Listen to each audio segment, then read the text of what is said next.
નમસ્કાર દર્શક મિત્રો, હું અશોક પરમાર સહયોગ દ્વારા પ્રસ્તુત ન્યૂઝ 20 ગુજરાતીમાં આપ સૌ દર્શક મિત્રોનું હાર્દિક સ્વાગત કરું છું। જોઈએ આજના મુખ્ય સમાચારો। જૂનાગઢ શહેર અને સમગ્ર જિલ્લામાં પડી ગયેલા ધોધમાર વરસાદના પગલે જિલ્લા કલેક્ટર અનિલ કુમાર રાણાવસિયાના અધ્યક્ષસ્થાનમાં હાલ વરસાદની સ્થિતિમાં જરૂરી કામગીરી કરવા સમીક્ષા બેઠક યોજાઈ હતી। કલેક્ટર અનિલ કુમાર રાણાવસિયાએ જિલ્લાના અધિકારીઓને હાલની સ્થિતિમાં લોકોને મુશ્કેલી ન પડે તે માટે જરૂરી સૂચનાઓ આપી હતી। વરસાદના કારણે વૃક્ષો ધરાશાયી થવાની ફરિયાદો, નીચાણવાળા વિસ્તારમાં પાણી ભરાયા ફરિયાદો તેમજ અનેક વિભાગમાં સંબંધિત અધિકારીઓને ઇનપુટ લઈ જિલ્લા કલેક્ટરે પરિસ્થિતિનો તાગ મેળવ્યો હતો। જૂનાગઢ જિલ્લાના વિવિધ તાલુકા કક્ષાના અધિકારીઓને વિડીયો કોન્ફરન્સ મારફતે જોડાઈ જે તે અસરગ્રસ્ત વિસ્તારની સ્થિતિ જણાવી હતી। ત્યારબાદ કલેક્ટર દ્વારા જણાવવામાં આવ્યું કે ધરાશાયી થયેલા વૃક્ષો, નીચાણવાળા વિસ્તારમાં ભરાયેલા પાણીનો શક્ય તેટલો ઝડપથી નિકાલ કરવો જોઈએ તેમજ મચ્છરજન્ય રોગ ન ફેલાય તેની તકેદારી રાખવાની પણ તેને જણાવ્યું હતું। વધુમાં વરસાદને કારણે રસ્તાઓ તૂટી ગયા હોય અથવા ધોવાણ થયું હોય તેવી શક્યતા તેટલી ઝડપી કામગીરી કરવાની પણ સૂચનાઓ આપી હતી। ગટરોના ઢાંકણા પાણી ભરાયા હોય તો ત્યાંથી પાણીનો નિકાલ કરવો, સ્ટ્રીટ લાઇટ, સ્ટ્રીટ પોલ વગેરેમાં પણ જો કોઈ સમસ્યા હોય તો ઝડપથી નિરાકરણ લાવવા। શાળા કોલેજમાં જો કોઈ પાણી ભરાયું હોય તો બાળકોને, વિદ્યાર્થીઓને મુશ્કેલી આવતી હોય તો મર્યાદિત સમય પૂરતો નજીકની શાળામાં શિફ્ટ કરવા પણ જણાવ્યું હતું। વરસાદી સમીક્ષા બેઠકમાં જિલ્લા વિકાસ અધિકારી તેમજ નીતિન સાગવાર સાહેબ તેમજ અધિક નિવાસ કલેક્ટર NF ચૌધરી સાહેબ, પ્રાંત અધિકારી ચરણસિંહ ગોહિલ, નાયબ વન સંરક્ષક અક્ષય જોશી સહિતના સંબંધિત અધિકારીઓ ઉપસ્થિત રહ્યા હતા। જી સર, જી। જૂનાગઢ જિલ્લામાં 1 જુલાઈના રોજ પડેલા ભારે વરસાદ બાદ જિલ્લામાં ખૂબ મોટા પ્રમાણમાં વરસાદી પાણીની આવક થઈ હતી। જિલ્લામાં એવરેજ જોવા જઈએ તો લગભગ 10 ઇંચ જેટલો વરસાદ દરેક તાલુકામાં પડેલો છે। એમાં સૌથી વધારે વરસાદ જે છે એ માણાવદર મંથલી એરિયામાં પડ્યો હતો। પરંતુ આ ભારે વરસાદ બાદ પણ કોઈ મોટા પ્રમાણમાં લોકોને શિફ્ટિંગ કરવા પડ્યા હોય કે માનવ જાનહાનિ થઈ હોય એવી ઘટનાઓ બની નથી। અગાઉ જે પ્રી મોન્સૂનની કામગીરી જૂનાગઢ સિટીમાં, નગરપાલિકાઓ અને ગ્રામ્ય વિસ્તારમાં થઈ હતી એનો આ દરમિયાન ફાયદો પણ થયો છે। જૂનાગઢ સિટીમાં જે છે એ વરસાદની વાત કરીએ તો લગભગ 12 ઇંચ જેટલો વરસાદ જે છે એ નોંધાયો હતો અને સાથે સાથે 12 ઇંચ જેટલો વરસાદ ગિરનાર પહાડી પર પણ નોંધાયો હતો। આ વર્ષેથી આપણે ગિરનાર પહાડ પર પણ જે વરસાદ પડે છે એને નોંધવા માટેની જે કામગીરી છે એ શરૂ કરેલી છે, જેથી ઉપર પડેલા વરસાદ જે કાળવા મારફતે, સોનરખ મારફતે નીચે આવતો હોય છે એ બાબતે આપણે લોકોને તાત્કાલિક એલર્ટ કરી શકીએ। કાળવામાં જે ડિસિલ્ટિંગની કામગીરી રાજ્ય સરકાર તરફથી હાથ ધરવામાં આવી હતી એના લીધે આ વખતે સિટીમાં મોટા પ્રમાણમાં કોઈ જગ્યાએ સોસાયટીમાં પાણી ઘૂસી ગયા હોય કે સિટીમાં પાણી ફરી વળ્યા હોય એવી ઘટનાઓ જોવા મળી નથી। કાળવાને આપણે 1 મીટર જેટલો ઊંડો કર્યો હતો, સાથે સાથે બંને બાજુ 2.5 મીટર જેટલો એને વાઇડનિંગ પણ કરવામાં આવ્યો હતો અને અંદર જે જાડી ઝાંખરા છે એ બધા દૂર કરવામાં આવ્યા હતા।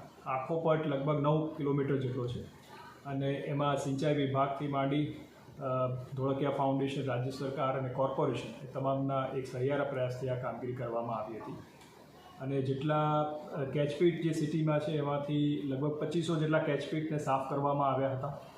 નાના મોટા જે બીજા વોકળા હતા એ પણ સાફ કરવામાં આવ્યા હતા અને એના લીધે જે પાણીની વહન ક્ષમતા હતી એ પણ વધી હતી અને જેનો ફાયદો આ વખતે સિટીને થયો છે।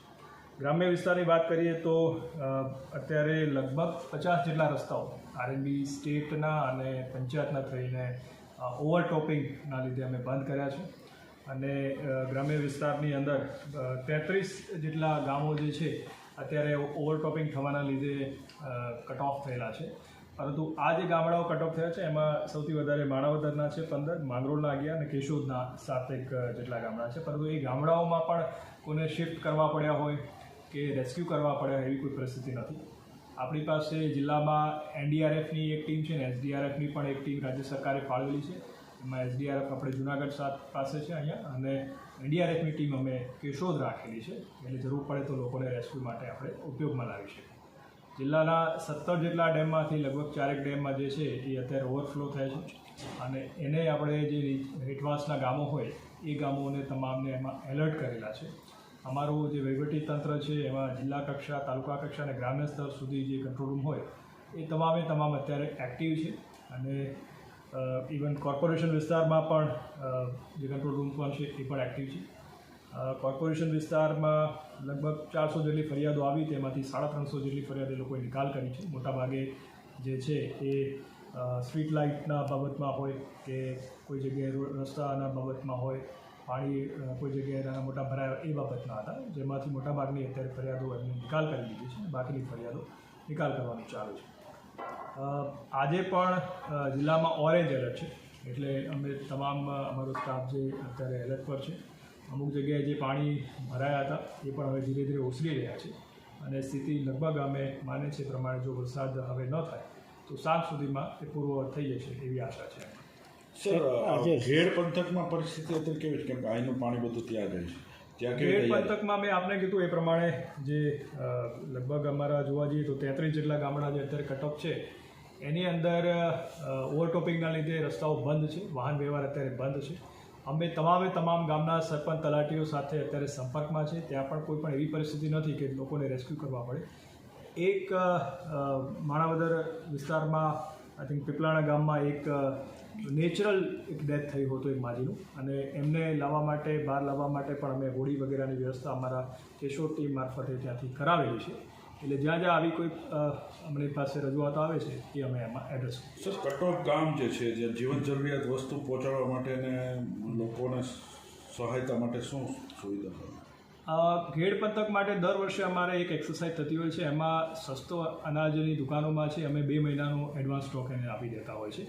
અને અત્યારે જ મેં રિવ્યૂ પણ લીધો છે પાણી પુરવઠાની ટીમ પાસે. તમામ ગામોમાં પાણી પુરવઠો છે એ યથાવત છે અને જીવન જરૂરિયાતની વસ્તુઓ પણ આ ગામોમાં અત્યારે અવેલેબલ છે, એટલે એવો કોઈ મેજર એમાં પ્રશ્ન નથી. સર, ડુંગરપુરમાં આજે કંઈ પાણીને ઘૂસી ગયા એના કારણે કંઈ અત્યારે ફરિયાદ છે અને લોકો આંદોલન કર્યું, શું કહેશો? સાહેબ, જે પાણીનું ઇનપુટ હતું તે જ એક પુલ બનાવવામાં બંધ કરી દેવામાં આવ્યું છે તેવો લોકોનો આક્ષેપ છે.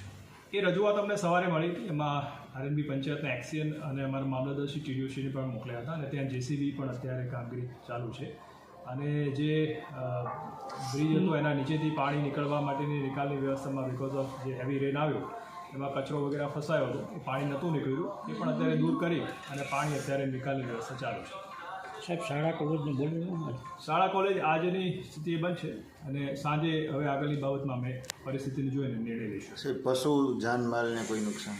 પશુ જાનમાલના હજી સુધી અમારી પાસે કોઈ એવા રિપોર્ટ મળ્યા નથી અને અમુક જગ્યાએ જેમ કે સિટીની અંદર એક દિવાલ તૂટવાના ને પ્રશ્નો મળ્યા હતા, જે રોડ ઉપર એનો મલબો આવ્યો હતો એ પણ અમે સાફ કરાવી દીધો છે. જેમ આવા રિપોર્ટ આવશે તો સર્વે વાહનની કે કોઈ મોટી નુકસાની કે એવું કંઈ? એવા કોઈ મોટા નુકસાન નથી. સાહેબ, કોઈ રસ્તાઓ બંધ છે હજી કે બધે ખુલ્લી? મેં આપને કીધું 50 જેટલા રસ્તાઓ પંચાયત અને સ્ટેટના બંધ છે, પણ સાંજ સુધી પાણી જો ઓછું જશે તો ફરી પાછા પૂર્વવત થઈ જશે. જુનાગઢ તાલુકાના ડુંગરપુર પાતાપુર ગામની આસપાસના ગામોમાં પાણી ઘૂસી જતા રસ્તાઓ ચક્કાજામ કર્યા. ગ્રામજનો રસ્તા પર ઉતરી આવતા ટ્રાફિક જામના દ્રશ્યો સર્જાયા હતા. પોલીસ ઘટના સ્થળે પહોંચી ગ્રામજનોને સમજાવવાનો પ્રયત્ન કરેલો હતો. જુનાગઢના ગિરનાર ઉપર અતિ ભારે વરસાદના લીધે પહાડોનું પાણી ડુંગરપુર અને પાતાપુર ગામની આસપાસે પાણી ફરી વળતા ગ્રામજનો રોષે ભરાયા હતા. જુનાગઢ ખડિયા વિસાવદર સ્ટેટ હાઈવેને ચક્કાજામ કરી દેતા રોડ ઉપર 2 કિલોમીટરના વાહનોની લાંબી કતારો જોવા મળી હતી. ગામમાં પહાડોનું પાણી ઘૂસી જતા બાદ તેનો યોગ્ય નિકાલ નહીં થતા ગ્રામજનો મુશ્કેલીમાં મુકાયા હતા. વરસાદી પાણીની સમસ્યાના મુદ્દે ગ્રામજનો દ્વારા તંત્રને અવારનવાર રજૂઆત કરવા છતાં યોગ્ય પગલાં ભરવામાં આવ્યા ન હતા. ત્યારે આજે ગ્રામજનો રસ્તા પર ઉતરી આવી પોલીસ અને સ્ટેટ હાઈવેના અધિકારીઓ ઘટના સ્થળે પહોંચી મામલો થાળે પાડવાના પ્રયત્નો કર્યા હતા. ત્યારે ગ્રામજનોની માંગ હતી કે ગિરનાર તરફથી આવતા વરસાદી પાણી લોકોના ઘરમાં ઘૂસી જતા સ્થાનિક લોકો મુશ્કેલીમાં મુકાયા હતા. ત્યારે સ્ટેટ હાઈવે પાણીનો નિકાલ બંધ નહીં કરી દેતા હવે વરસાદ પાણી ઘરોમાં ઘૂસી જતા ગ્રામજનો રોષે જોવા મળ્યો હતો. ત્યારે તંત્ર દ્વારા ખાતરી આપવામાં આવી હતી અને મામલો થાળે પાડવામાં આવ્યો હતો. તેવું જાણવા મળ્યું છે કે સત્વરે કામગીરી ન કરવામાં આવે તો ફરી આંદોલન કરવાની ચીમકી ડુંગરપુર અને પાતાપુરના ગ્રામજનો દ્વારા ઉચ્ચારવામાં આવી છે. Hey!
જૂનાગઢ શહેર અને જિલ્લામાં છેલ્લા 2 દિવસથી મુશળધાર વરસાદ વરસી રહ્યો છે, જેના કારણે અનેક વિસ્તારોમાં પાણી ઘૂસ્યા છે અને રાત્રિના સમયે અનેક પરિવારો મુશ્કેલીમાં મુકાયા હતા.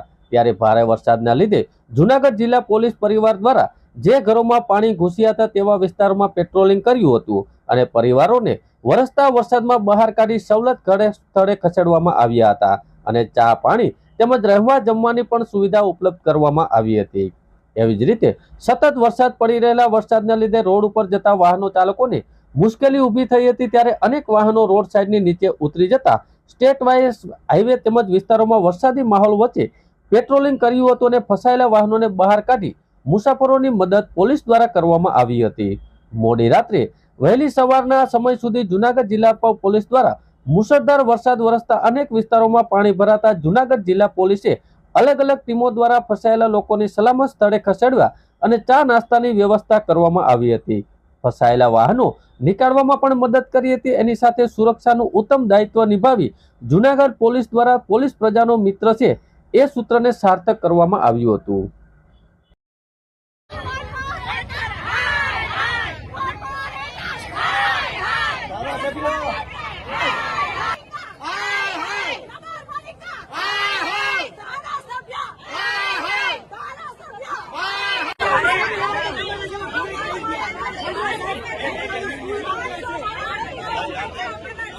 બોલાવો યા કોર્પોરેટરને ને રસ્તે લઈ જાઓ, ખુલ્લો હાર પહેરાવશું અમે એને અહીંયા હલાવવા છે મારે કે કેવી પોઝિશન છે એ કોઈ વસ્તુ નથી. આ ધારાસભ્ય અને અહીંનો કોર્પોરેટર પોલીસની ગાડીઓ મોકલીને લોકતંત્રનું અપમાન કરે છે. ઘોર મોદી સુધી આ વિડીયો પહોંચવો જોઈએ. આ વોર્ડ નંબર 7 ના ધારાસભ્ય સંજયભાઈ કોરડિયા અને હિમાંશુ પંડ્યા કોઈ જોવા માટે ક્યારેય આવ્યા નથી. રોડ રસ્તા બધા ખોદી નાખ્યા છે. છોકરાઓને સ્કૂલે જવાની હાલત પણ એટલી બધી ખરાબ છે. અમે ઘરની બહાર લેડીઝ દળવા માટે દળાવવા માટે કે છાસ દૂધ લેવા માટે કે શાકભાજી લેવા માટે 10 દિવસથી અમે નીકળી શક્યા નથી. અત્યારે અમે ઘરની અંદર પાણી પીને રહીએ છીએ. તમારી આવી હાલત હોય તો તમે શું કરો? મત જોતા હોય તો બધા આવો છો, ભજીયા ખવડાવીને મત લઈ જાવ છો. અત્યારે કેમ કોઈ પબ્લિક હમું જોવા નથી આવતી? આ ભાજપ છે એ હરામી જ છે. આજે અમે એના માટે રસ્તા રોક્યા છે કે અહીંયા કોર્પોરેટર અને ધારાસભ્યને અહીંયા આવવું જ પડશે. તે પછી આ રસ્તા હટશે અને પોલીસ બંદોબસ્ત અહીં થવો જ જોઈએ.